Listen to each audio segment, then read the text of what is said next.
GDP plenty of times, particularly during news stories of economics, recession and growth. And while you might know those letters stand for gross domestic product, but do you really know what that means?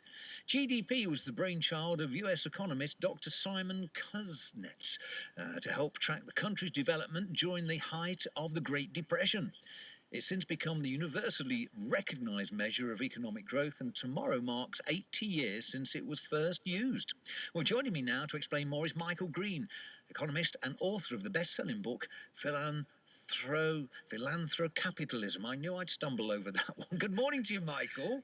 Good morning, Tony. You got it right in the end. Yeah, in the end. That's the main thing, I suppose. So let's start with that word, shall we? Philanthrocapitalism. Yeah, this was a book I wrote a few years ago trying to describe the new trend of billionaire philanthropists like Bill Gates, who are really making a difference in changing and transforming the world. And they're bringing the techniques of business to their giving. So that's why we coined the phrase philanthrocapitalism. Right, OK. Well, let's explain that. But what about GDP? Yeah, so gross domestic product. So the way we normally hear this is when we watch the House of Commons and we see George Osborne and Ed Balls going at each other. And George Osborne says the economy has grown 0.1%. We're on the road to recovery. Mm-hmm. And Ed Balls says the economy has shrunk by 0.1%. We're flatlining. Yeah.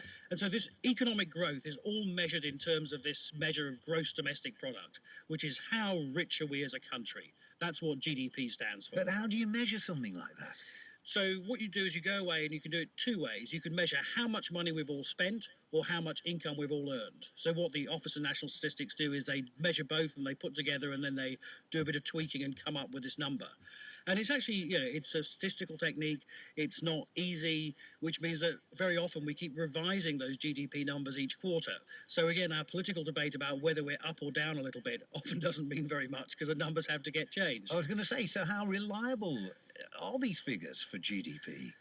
Well, I think the thing is that the GDP was, as you said in the introduction, created by Simon Kuznets during the Great Depression in the United States. And basically, the US government just didn't know what was going on in the US economy. So they said to Simon Kuznets, go away and create this measure. And he came back and he said, he presented his report to Congress on the 4th of January, 1934. And he said, here is a tool to help you understand and measure the economy. But the one thing you must not do is use it as a way of measuring the well-being of our society. But what seems to have happened in the last sort of 80 years is that our life has become dominated by GDP. If GDP is growing, things are great. If GDP is shrinking, things are bad. And it's become a sort of absolute benchmark of well-being, and that seems to be a mistake. Why is it a mistake?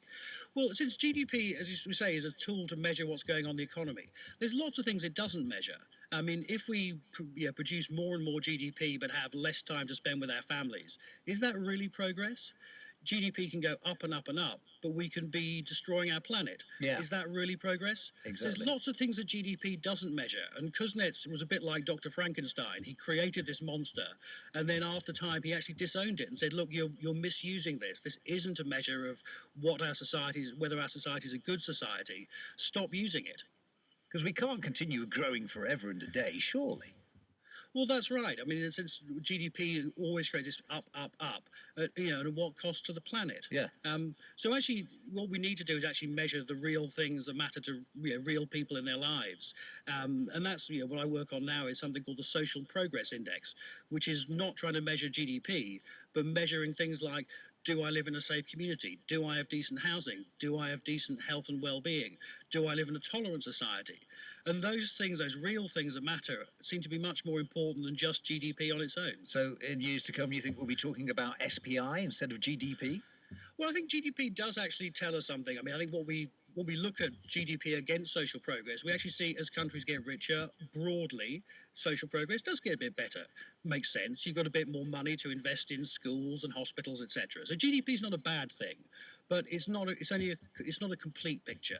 And so social progress, SPI, we see as a kind of complement that can really help us understand when is growth good for us and when isn't it so good for us. Are there things we can do that aren't about just getting richer, but are about making our society better?